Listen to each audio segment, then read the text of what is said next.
선생은 뭔가를 적더니 말했습니다. 인차 기적이 일어났습니다. 아니 어쩌면 기적이 아니라 한 가족의 처절한 생존이었는지도 모릅니다. 해양경찰 레이더에 포착된 낡은 목선 한 척. 길이 6m, 엔진 고장, 표류 중. 갑반 위에는 의식을 잃어가는 세 사람.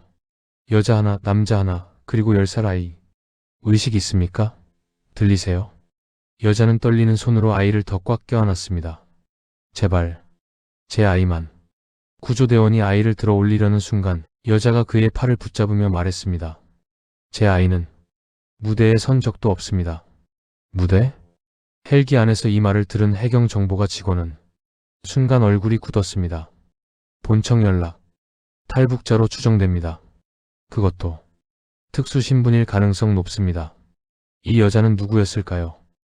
이 이야기를 들으러 오신 여러분들께 감사드립니다. 여러분들의 구독과 좋아요는 언제나 힘이 됩니다. 뒤늦게 밝혀진 그녀의 정체. 북한 최고 엘리트 예술단 무용수. 김정은 전용 공연에만 7번 선 여자. 평양에서 가장 좋은 대우를 받는다는 그녀가 왜 죽음의 바다를 건너왔을까요? 그리고 구조 직전 그녀가 남긴 제 아이는 무대에 선 적 없다는 말. 그 속에 숨겨진 진실은 무엇일까요? 지금부터 들려드릴 이야기는 한 여자가 15년 동안 신었던 빨간 구두 한 짝에 얽힌 이야기입니다. 화려한 무대 뒤에 감춰진 어둠. 그리고 자유를 위해 모든 것을 걸었던 한 가족의 생존 기록. 이야기는 27년 전으로 거슬러 올라갑니다. 1997년 봄, 함흥 근처 성천강변 작은 마을. 14살 소녀는 학교 강당에 줄지어 서 있었습니다. 키 재라. 다리 길이 측정. 얼굴형 확인. 사상 성분 체크. 이 아이 체조해봤나? 네. 학교에서 조금만 앞으로 돌아 다리 들어봐라. 이 선생은 뭔가를 적더니 말했습니다. 평양예술학교. 합격이다. 평양. 북한 사람들에게 그곳은 천국과도 같은 곳이었습니다. 하지만 그날 밤 소녀의 집안은 싸늘했습니다. 아버지, 평양 가면 잘 살 수 있는 거 아니에요. 평양은 들어가기는 쉬워도 나오기는 어려운 곳이다. 그곳은 문이 하나밖에 없는 방 같은 곳이야. 그 말의 의미를 이해하는데 그녀는 15년이 걸렸습니다. 평양행 기차는 이른 새벽에 출발했습니다. 창밖으로 푸른 논밭이 사라지고 회색 아파트 단지가 나타났습니다. 장면 거리마다 붉은 깃발, 대형 초상화. 소녀의 눈에 비친 평양은 교과서에서 본 것과 달랐습니다. 화려했지만 동시에 무거웠습니다. 예술학교 첫날. 모든 신입생이 강당에 모였습니다. 동무들은 이제 평범한 사람이 아니오. 동무들은 조선의 얼굴이고 수령님의 은혜를 받은 특별한 존재요.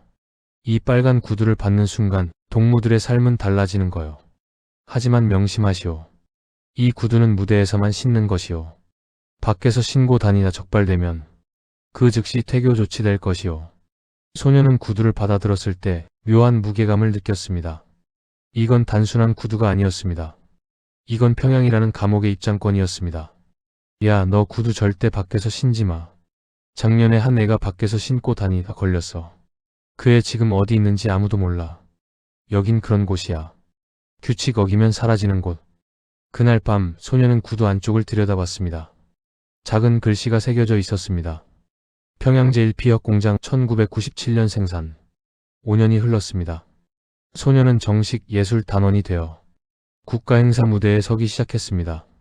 겉보기에 그녀의 삶은 완벽했습니다. 하지만 무대 뒤는 달랐습니다. 특히 비공개 특별 공연은 달랐습니다. 오늘 관객은 특별하오. 표정 관리 철저히. 공연 후에도 미소 유지.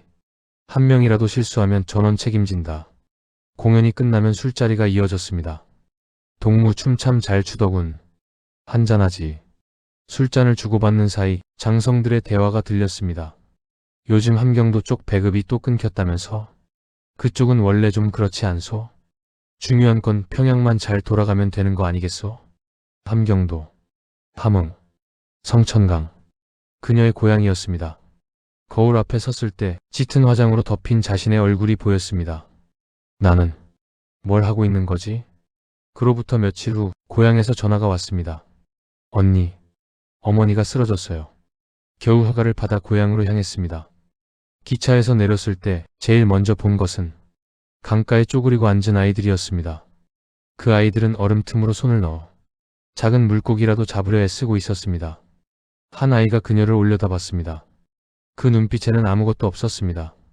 배고픔도 희망도 분노도. 그저 비어 있었습니다. 집에 도착했을 때 어머니는 뼈만 남아 있었습니다. 우리 딸, 평양 잘 다니고 있지? 그녀는 평양에서 가져온 쌀로 흰쌀밥을 지었습니다. 몇 달 만에 우리 마을에 오른 흰쌀밥이었습니다. 나는 됐다. 너 먹어라. 그 순간 평양 식당에서 남기던 밥그릇들이 하나하나 떠올랐습니다.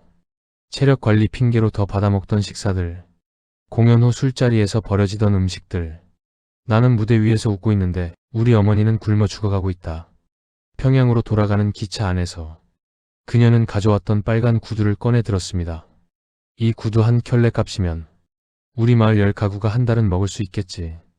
평양에 도착한 그날 밤 대동강 다리를 건너던 그녀는 문득 걸음을 멈췄습니다. 저게 뭐예요? 등대. 서해 쪽 작은 섬에 있는 등대.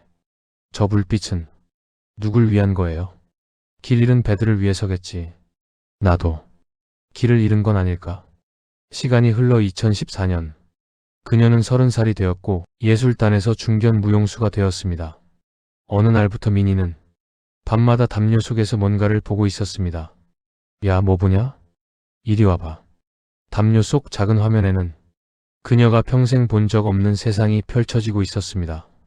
밤 11시가 넘었는데도 환한 거리, 편의점 가득한 음식들, 웃으며 걷는 사람들. 이거 어디야? 남조선. 야, 너 미쳤냐? 이거 들키면 우리. 알아. 근데 한 번만 봐. 진짜 세상이 뭔지. 화면 속에서는 한 가족이 저녁 식탁에 둘러앉아 있었습니다. 고깃찌개, 과일, 반찬들이 가득했습니다. 그런데 아들이 투덜거렸습니다. 엄마, 오늘 반찬 이게 다야? 그 순간 그녀는 숨이 막혔습니다. 저 사람들은 배고픈 게 뭔지 모르는구나. 또 다른 장면에서는 TV 토론 프로그램이 나오고 있었습니다. 대통령 정책이 잘못됐습니다. 국민이 고통받고 있어요. 그들은 아무렇지 않게 거리낌 없이 지도자를 비판하고 있었습니다. 우리가 평생 배운 게 다 거짓말일지도 몰라.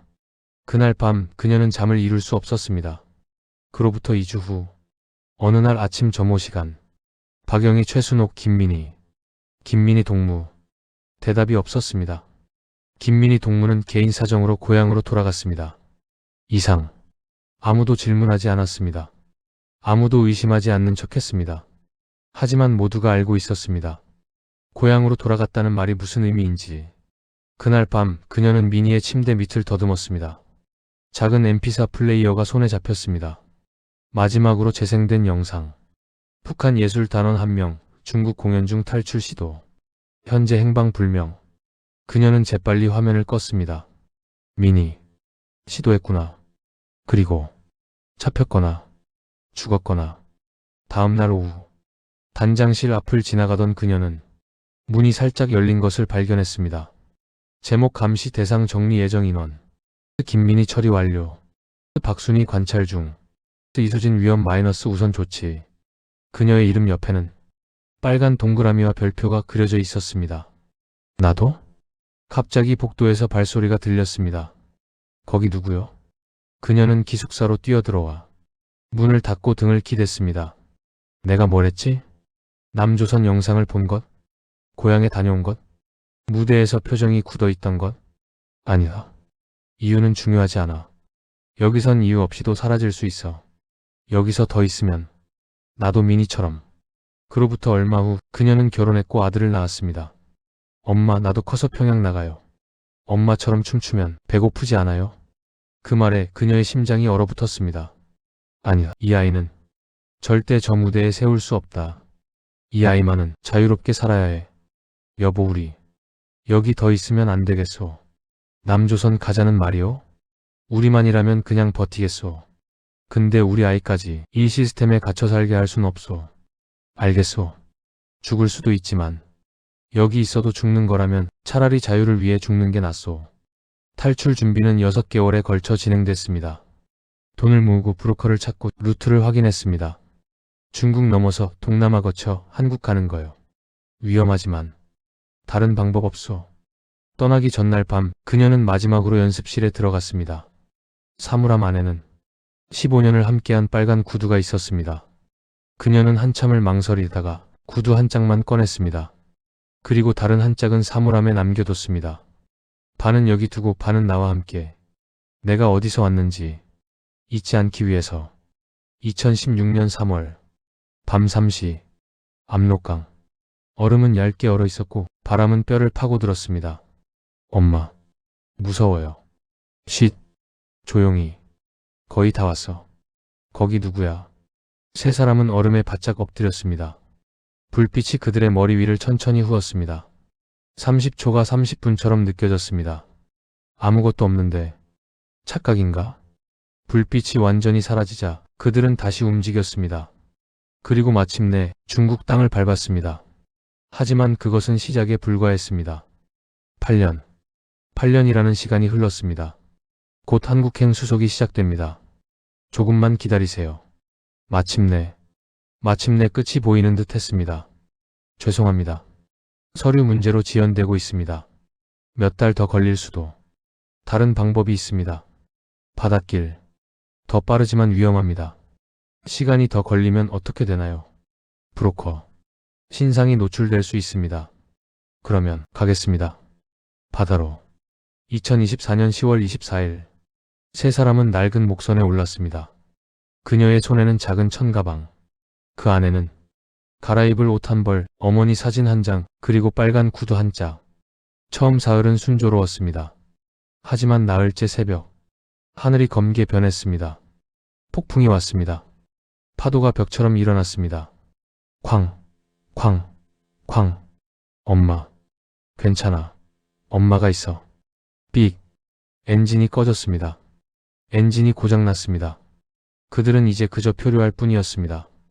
밤이 되었습니다. 파도는 더욱 거세졌습니다. 그녀는 천가방을 꺼내 꽉 안았습니다. 죽으면 안 돼. 여기까지 왔는데. 괜찮소. 우린 살 거요. 10월 27일 새벽. 폭풍이 조금씩 잦아들었습니다. 희미한 불빛 하나가 보이기 시작했습니다. 저게 뭐지? 등대. 갔소. 엄마, 불빛이 우릴 부르는 것 같아요. 그 순간 그녀는 깨달았습니다. 12년 전 대동강 다리에서 본 그 불빛. 길 잃은 배들을 위한 불빛.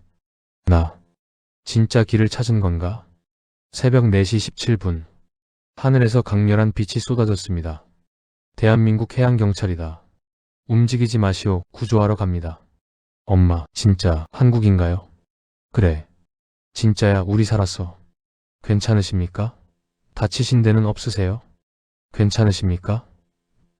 북한에서 평생 누구도 그녀에게 그렇게 묻지 않았습니다. 그 순간 그녀가 구조대원의 팔을 붙잡았습니다. 제발, 제 아이만 살려주시오. 얘는 무대에 선 적도 없습니다. 얘는 아무 죄도 없습니다. 다 살립니다. 걱정 마세요. 모두 다 살립니다. 몇 주가 지났습니다.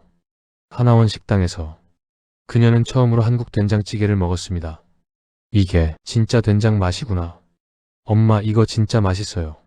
이거 매일 먹어도 돼요. 매일 먹으면 질려요. 먹고 싶을 때 언제든 사 먹을 수 있다. 그 말이 얼마나 기적 같은 말인지 이 영상을 보시는 여러분은 다 느끼지 못하실 수도 있습니다. 편의점에 가면 라면이, 과자가, 물이 어디에나 있습니다. 마트에 가면 고기와 과일을 매일 볼 수 있습니다. 병원에 가면 당연히 치료받을 수 있다고 말합니다. 어느 날 거리를 걷다가 버스킹하는 청년들을 봤습니다. 누가 시키지 않았는데 그들은 자기가 만든 노래를 부르고 자기가 원하는 춤을 추고 있었습니다. 아, 예술이 사람을 감시하는 게 아니라 사람을 살리는 일이 될 수도 있구나. 그날 밤 집에 돌아와 그녀는 천가방을 꺼냈습니다. 빨간 구두 한 짝. 밑창은 너덜너덜하고 가죽은 갈라져 있었습니다. 그녀는 구두를 창가에 올려놓고 조용히 말했습니다. 너는 내 과거야. 이제 나는 다른 무대에 서겠어. 누구의 명령도 아닌 내가 선택한 무대에. 여러분은 밤 11시에 편의점 가서 라면 하나 사 먹을 수 있는 나라에서 살고 있습니다. 배고프면 언제든 밥을 먹을 수 있고, 불만 있으면 목소리를 낼 수 있고, 꿈이 있으면 도전할 수 있습니다. 이 모든 게 제가 살던 곳에선 꿈도 꿀 수 없는 일이었습니다. 저는 15년 동안 빨간 구두를 신고 명령받은 대로 춤췄습니다. 하지만 이제 저는 맨발로라도 서고 싶습니다. 제가 선택한 무대 위에, 그리고 언젠가 북쪽에 있는 사람들도 자기 이야기를 마음껏 춤추고 노래할 수 있기를 진심으로 기도합니다. 성천강 어딘가에서 아직도 얼음을 깨고 있을 또 다른 아이들을 위해서라도. 이것은 한 여자의 이야기입니다. 빨간 구두 한 짝을 남기고 바다를 건넌 여자. 그리고 평양 어딘가 먼지 쌓인 사물함 속에는 아직도 다른 한 짝이 남아 있습니다. 언젠가 그 두 짝이 다시 만날 수 있을까요? 아니, 어쩌면 만나지 않는 게 더 나은 결말일지도 모릅니다. 왜냐하면 그것은 그녀가 다시는 그곳으로 돌아가지 않는다는 의미니까요. 여러분들의 구독과 좋아요는 탈북한 분들을 응원하는데 큰 힘이 됩니다. 감사합니다.